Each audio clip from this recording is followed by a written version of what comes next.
guess your girlfriend, your wife, your significant other will be happy to not have the press. Does this look like I have a wife? Well, what's going on, folks, and welcome in to Monkey Knife Fights preview show for Monday Night Football, joined by the great John McKechnie. And John, I'm just going to start off right off the bat. I don't even care what happened on Sunday. I'm out of my Survivor League. Thanks, Buccaneers. It's the Broncos on primetime again. I don't want it.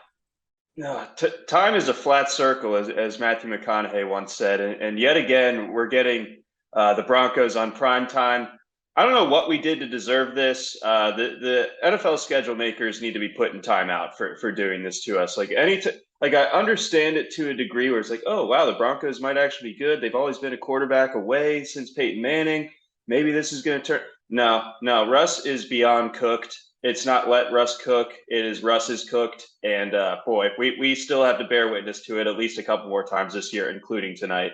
Yeah, it's, the Danger Russell Wilson by name is kind of more dangerous for the rest of us in the kitchen while he's trying to cook, because it's just so ugly. It's kind of reminiscent of that Chicago Bears team in 2018 that went 12-4, and then the next year they were on primetime like 6 times. Oh, yeah. The only problem is that I'm a Bears fan, so I was one of very few people that wasn't fed up with that. Now that it's on the Broncos side of things, let's ride into another primetime game, Russ. Let's ride. And they're going to get slaughtered. You got the Chargers, and, man, they've been meh. They really have been meh, and it kind of seems like this is a game for the Chargers to take a step forward. Now, I got to get this out of the way. I have Justin Herbert playing tonight. Fantasy league, big money fantasy league. Me and this other guy, both undefeated, playing each other. I need 25 points from Herbert to win, to stay undefeated. And I'm going to take the more on the 265.5 yards right off the bat. I understand that Denver's defenses, they've been playing quite well against the pass. Pat Surtain has looked great, but I feel like this is a get-right game for the Chargers, John. Yeah, I mean, you'd love to see the Chargers be a little bit more balanced as far as their passing game goes, but in the Keenan Allen stuff the last couple of weeks has obviously made that difficult. Probably not going to be able to go tonight. So, a lot of this is going to ride on Austin Eckler and his ability out of the backfield as a pass catcher. And of course, Mike Williams. And I think if Williams delivers, him versus Surtain, I think is going to be a really interesting matchup tonight. But if things go right there and maybe one other piece steps up, whether it's Josh Palmer or Gerald Everett, then I think we're sailing past this number. Herbert is an uber talented quarterback. We all know that, and still climbing into his prime here. So yeah, I'm feeling good about this. It's a Monday night game going up against a divisional foe. I think he clears it as well. Yeah, well, that's the one thing too, John. This line it seems very attackable, almost like a trap, seeming how he's gone for the more on this on Monkey Knife Fight, from the Monkey Knife Fight perspective in every game but one this season, and that was last week where he only hit 228 yards. But as we kind of alluded to before coming onto the show, that was the Austin Eckler show. So I think this is more than attainable. I mean, if you go by the statistics, he's done it in 80% of the games this season. I think we get the more against Denver, as you said, in a matchup where, division, you got to get it right. And it's a game where I feel the Chargers really need to win to get things going. I feel there was another team, the Arizona Cardinals, that really had an opportunity to get things going and get their season back. And I think that opportunity passed them by yesterday against the Seattle Seahawks, only scoring 9 points against the league's worst defense. And the one tutty was from the defense or the special teams, mind you. So and they didn't even get the extra point off afterward. Like what a clown show that was in Arizona. I was circling that game as like, okay, this is prime second TV. I'm going to, of course, have Mahomes versus Allen on the main screen here, but I'm looking for all these points. I'm looking for all these guys to be going off on my second screen, while there's just a juggernaut battle going on the main one. And no, it was just that. I mean, I might have been better served watching the Panthers-Rams game. Might have. Not fully. From what I did see of that one, horrendous. But, either way, yeah, the Cardinals do kind of have that NFC parallel to the Chargers. And yeah, I mean, like you said, the Chargers have been kind of meh to start this year. But have you ever seen the '90s film featuring Vince Vaughn, Swingers? Oh yeah, I actually have. Yeah, so he's talking to Mikey, Vince Vaughn is, and he's like, "You got these claws, and you don't know what to do with them." Like that's kind of what it feels like the Chargers are. Like they've got all these weapons, they got all these pieces, they got all this talent. They just need to make it work. And tonight the claws are coming out. Yeah, I love the analogy. Classic John Favreau. I think that's like one of the first times Favreau and Vinny Vaughn they teamed up for that one. Wow, what a reference. Strong reference game, John. Love doing Let's it. go. Love it. Russell Wilson now, 232 and a half yards. This is interesting because I mean, we kind of made fun of him. That's actually not. We didn't kind of. We called it as we saw it. He's been trashed this year. He's not lived up to the hype that the Broncos, let's ride, Bronco. God, I hate hearing that. Holy crap.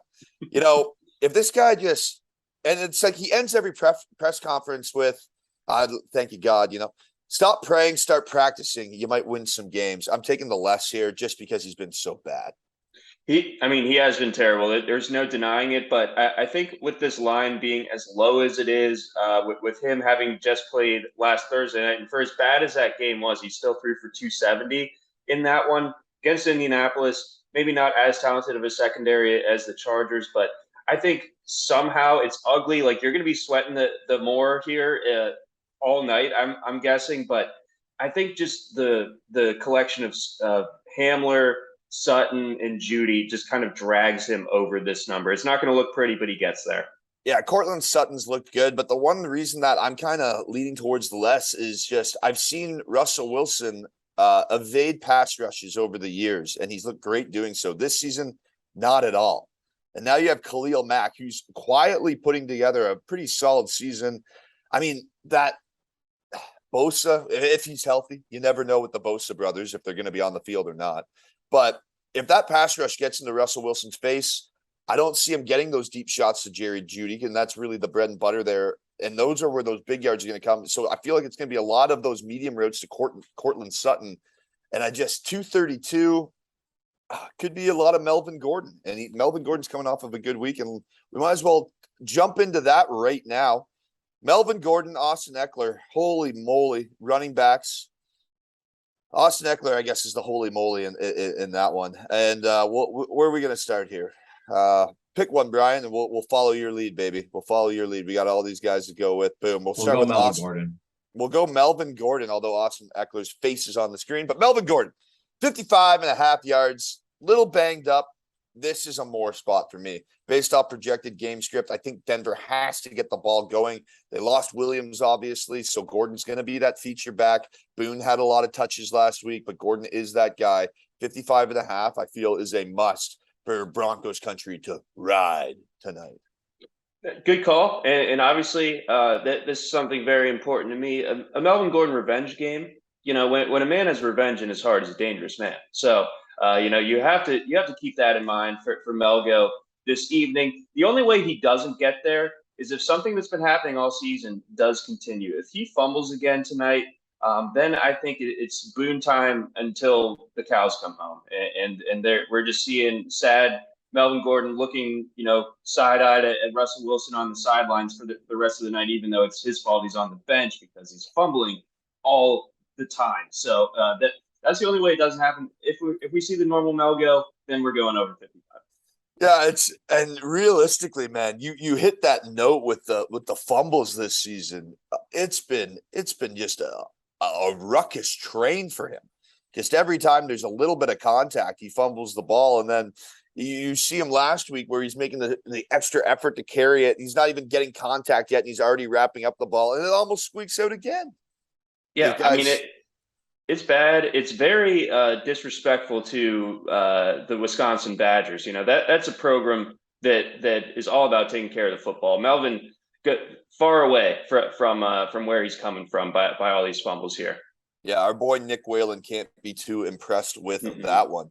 Now, Mike Williams, I feel like this is almost another trap line. I'm going to go with the more because obviously you mentioned Keenan Allen, and that hamstring has just been the most lingering injury issue of the 2022 season. You see him go down with the hamstring in week 1. It doesn't look all that serious. He got off to a great start, and bam, it's week 5 last week, and he's still not on the field. So Mike Williams time. It is Mike Williams time. Give me the more. Yeah, I'm with you there. I mean, back-to-back weeks over 100 yards, back-to-back weeks over 10 targets. I think that continues. It basically, at least for our purposes, it's nice that the Chargers have such like a kind of stratified target tree where if it's Keenan Allen out there, he's getting the most, then it's Mike Williams. But then with no Keenan, as we've seen multiple times this year, it's Mike Williams and then everybody else. So basically, I know the Broncos are going to do everything to slow him down, minimize that impact, but it's just not going to matter. Mike Williams is going to eat tonight. Yeah, it's just he's so talented and he's so good on those deep balls, and that's really Herbert's so good at connecting with them on those deep shots. It's just going to be, can Pat Surtain lock him down, and eventually something's going to give. And Mike Williams, realistically, as you said, John, he can get that in one shot, starting at the 25 off of a punt, boom, end zone shot. There's your more. Cortland Sutton now. I guess we'll talk about Austin Eckler. Now, one of the things that I found very interesting was our producer, Brian Butt, goes out and he goes, yeah, by the way, guys, Austin Eckler has like 5 different props on Monkey Knife Fight. I've never seen it before. We just saw the 5.5 receptions on the screen. We'll start with the 60.5 rushing yards because that's what we currently see there. Austin Eckler, man, is it going to be 60 rushing yards? Oh, he's like, this is just a typical, this actually is the trap line. And I'm going to take the less because I think 55 yards is nice, 50 yards on the ground, another 50 receiving. That's Eckler's ball game.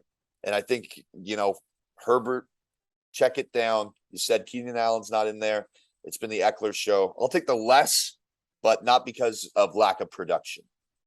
Yeah, I mean, even in his first breakout game, the one against Houston, I'm not sure that he cleared this number. He obviously did against the Browns. The Browns have a terrible run defense. The Broncos a little bit better up front against the run. So I think Eckler does make a big impact on this game, but it doesn't really show up in the rushing yardage. So I'm going to go with less here as well. Yeah, well, at least we're aligned with that one here, John. And now let's talk about that reception line. I know it's not on the screen right now, but just because 5.5 and Eckler really has been, he's been the man for the Chargers the last few weeks. I mean, you saw he was the Cleveland show, as you said, against Houston. I mean, when Eckler's going the last 2 weeks, the Chargers have put up over 30 points in consecutive weeks. It really is.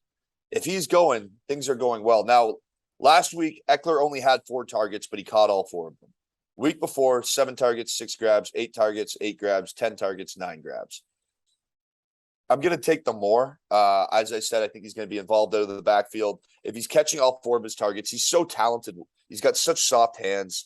And I think the projected game script that I'm seeing, one way to really tire out those cornerbacks on the outside is throw swing passes and screen passes at them and make them bite on those towards your running back. And that's what opens up Mike Williams down the field later in the game. No, it absolutely does. And the beauty of targeting an Austin Eckler receptions prop is that we know that if the Chargers get into a spot where they just need to move the chains, the best way to go about it is dumping it off to Eckler out of the backfield and letting him work. We definitely saw that in the Chiefs game. So I think that there can just be a drive or two where Eckler ends the drive with three catches a pop. And I think we see that a couple times here. So I think he clears this one. I think we're looking at closer to 7-8 catches tonight. Yeah, and I don't really think that's going to be what I'm sweating in the first half. If it's the first half, he's only got 2 receptions. I'm really not going to be sweating that going into the second half, knowing in a game where it's divisional, they're going to probably keep their foot on the gas, and they're going to need to exploit the weaknesses that this Denver defense has, and getting the ball to Austin Eckler is not a bad way to do that. Now, Cortland Sutton has the exact same reception line, plays wide receiver for the Denver Broncos, if you didn't know, 5.5. I feel like this is he's got 5 receptions in back-to-back weeks. Before that, he had 8 and 7 in the previous 2 weeks, respectively. 11 targets and 7 targets. He is Russ's go-to guy, so I'm going to take the more on this because of projected. When is Russ going to wake up, John? Yeah, we don't know, and this could be past his bedtime based on how he's played in prime time thus far this year. Get this guy a sleeping cap and a warm glass of milk. But yeah, no, when it comes to Sutton, yeah, I think the targets are going to be there, but the way that Russ is playing right now, and I know that I somehow like the more for Russ, but I think that this ends up being another 5 catch game for Sutton. So 5.5 is the right number. That's the inflection point. I'm going with less here. Oh, just right on the number too. Oh, that's gonna be one that you're gonna be sweating through that. Oh yeah. Just don't throw it to him. Don't throw it to him. Please don't throw it to him. All right, let's get into it now. Best part of the show, touchdown dance. Monday Night Football. I think we kind of, to not beat a dead horse with a stick, Austin Eckler. I think we can agree on that one. Just out of the gate. Yeah, go ahead, lock him in. Yeah, John, for me, the next pick is Mike Williams, just based off my game script. As I said before, I think he's going to go off, and I think the Chargers are going to win this football game. So that's the obvious one. And then who gets it going for Denver? John, who do you have for Denver? I got one that's a little bit maybe off the beaten path, but I think KJ Hamler makes a play deep down the field. When Denver is trailing, they take a deep shot and it lands with KJ Hamler. I'm going to go with Hamler as a little bit of a off the beaten path pick for a touchdown dance tonight. Man, I love those off the beaten path picks. I mean, last Thursday I took Cole Kmet, and then that first time the Bears get into the red zone, Justin Fields literally throws it to Kmet's way, and bam, there it is. There it is. So yeah, I love those second. Well, it actually hit a guy's helmet and it didn't actually convert. But the point is, it could have. You got the end zone target. Yeah, exactly. Yeah, I like that play. And then I guess the other guy that you just have to look out for is Melvin Gordon, right? If he's going to be in the game, goal line situations, he's the go-to back now in Denver. And those goal line situations, those do account for a lot of touchdowns in the NFL. And unfortunately, Melvin Gordon, well, I'm not confident in that pick. He's their guy. Yeah, no, I think again, we're going to see him until he fumbles.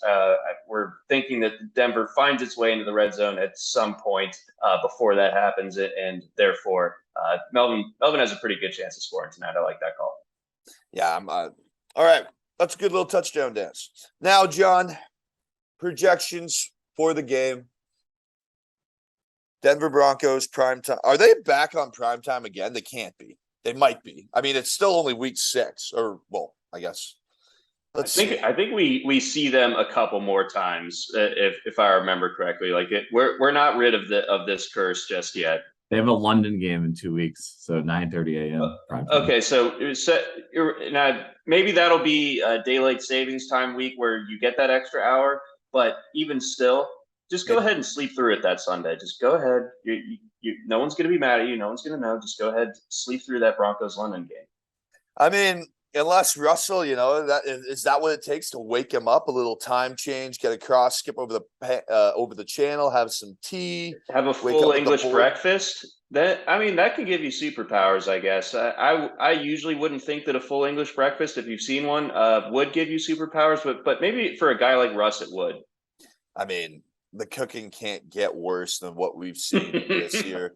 John, final predictions here for Monday Night Football. Give me the Chargers 27 and give me the Broncos 17.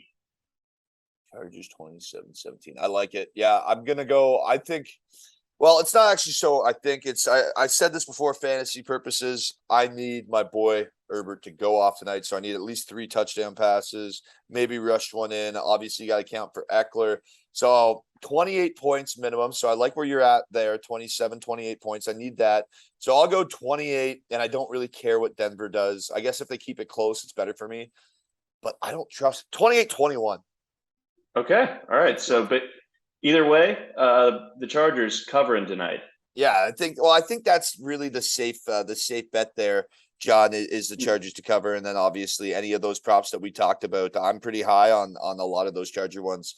Now, John, I do have one more thing to add for this one. So you mentioned Survivor earlier, the Buccaneers. I had already used them earlier this year, so stayed away from them. My buddy and I are doing this survivor pool together, and he was strong on the Ravens. I'm a Ravens fan, so I'm naturally pessimistic. And I was like, I'm out on this. So let's flip a coin. Chargers, tails, Ravens, heads. Lands, tails. So tonight, buckling in, electric chair.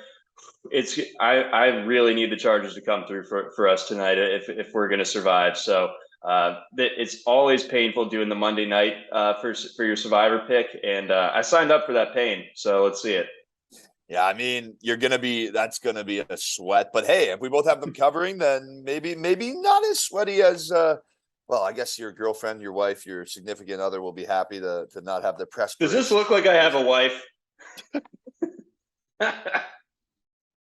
All right, John, let the people know where they can get all your great content. Oh man, let's see here. So you can follow me on Twitter at Johns_tailgate.